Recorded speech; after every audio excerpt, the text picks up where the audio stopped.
Okay, so this is a series of videos about body fluid osmolality. Basically, how the body regulates water balance and how the kidney is involved with that.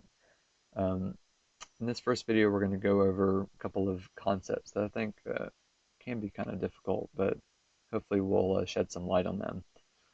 So first, the concept of osmolality. We're really just talking about the number of osmoles that are dissolved in a kilogram of solution. You may remember this from chemistry, but since we're talking about normal body physiology, if we took your plasma and wanted to calculate the osmolality of your plasma, we would measure the concentration of sodium and potassium and multiply it by 2. This takes care of all the anions that are dissolved in your serum as well. So cations times 2 plus glucose divided by 18 plus the urea divided by 2.8. These are just terms to get these from milligrams to millimoles. So this would give us a number somewhere between 275 and 295. Okay, that'd be milliosmoles. Okay, per kilogram.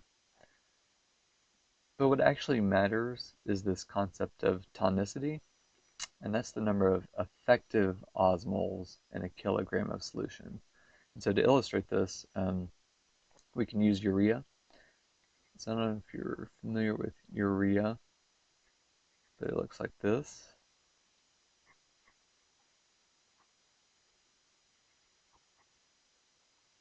Um, so it's uncharged and it can diffuse into cells. So basically the concentration of urea outside of cells is the same as concentration of urea inside cells. So because it can equilibrate, it's not an effective osmole. Something that's an effective osmole and therefore something that contributes to the tonicity of a solution would be something that's preferentially excluded from one compartment. And so in this case, sodium is a great example, right? We keep sodium concentrations very high outside of cells, but we keep sodium concentrations very low inside of cells. And cells do this because they're, one, impermeable to sodium, and two, we have the sodium potassium ATPase that's actively uh, pumping sodium out of the cell. Okay, and likewise, the amount of potassium inside cells is quite high, but the amount of potassium outside of cells in the extracellular fluid is quite low. So our equation for tonicity would be very similar to what you see above. So it would be the amount of potassium plus sodium multiplied by 2 plus glucose divided by 18, because glucose is mostly, it's extracellular, but we would not have urea as one of the factors. So basically what this tells us is that compartment size is going to be based on the amount of solute that's present. And even if we have different concentrations of different components, the osmolality of each compartment will be the same. And so if we measured the osmolality of this intracellular compartment, it'd be within range, and if we measured it of the extracellular compartment, it'd be within the normal range as well. They'd be identical. And so fluid would move from one compartment to the other only if the concentrations of effective solutes changed in one compartment or the other. Okay, so based on what we just discussed, keep in mind that effective solute is what influences compartment size in the body.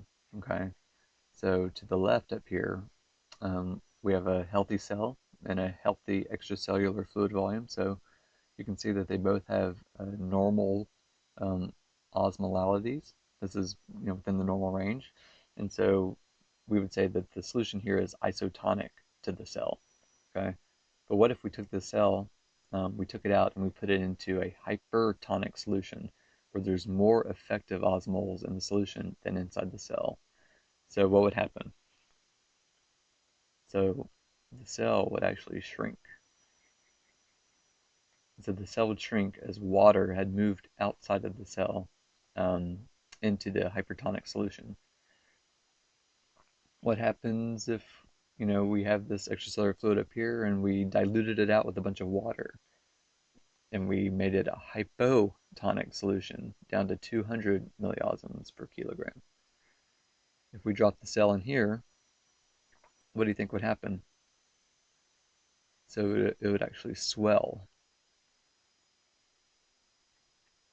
So this is a clinical thing that we see, and it has bad consequences if it happens in the brain. So a lot of our cells could actually tolerate a little shrinkage and swelling, but the brain doesn't do well when it shrinks.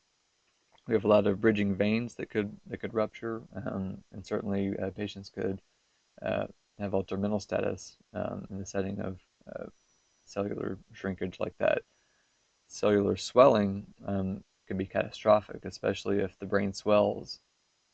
It's in an enclosed cranium. It's a fixed space, and it can cause herniation and death. So I hope you understand at least why the body really wants to maintain a normal extracellular fluid osmolality within a normal range that preserves cell size, because perturbations outside the normal range could be catastrophic and clinically significant.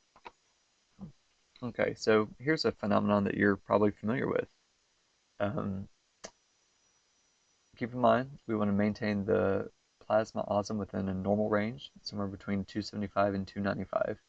And what we're talking about in these two videos is water balance.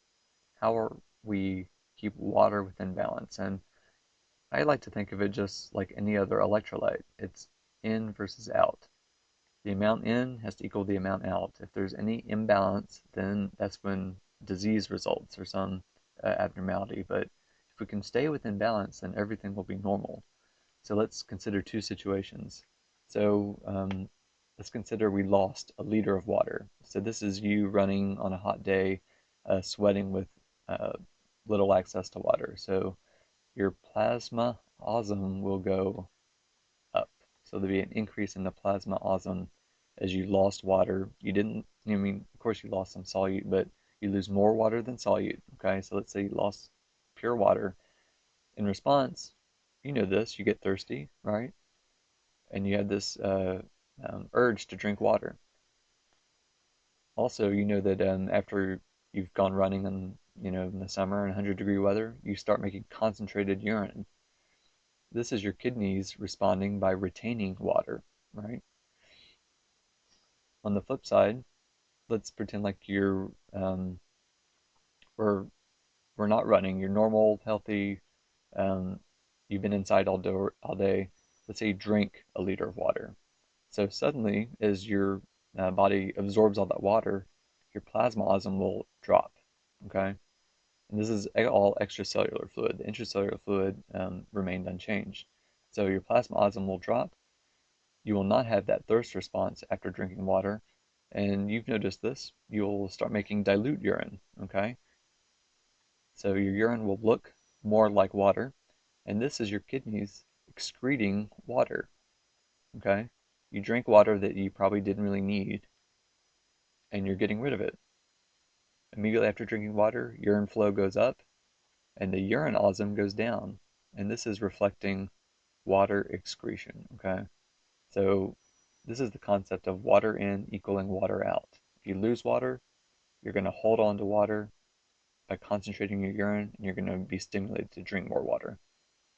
Okay, if you take in more water than you need, you're going to excrete water by diluting your urine. Okay, I think this is a simple way to understand it. And once we move on to the physiology, it will make even more sense how the kidney actually does this. And that's what we're moving on to next.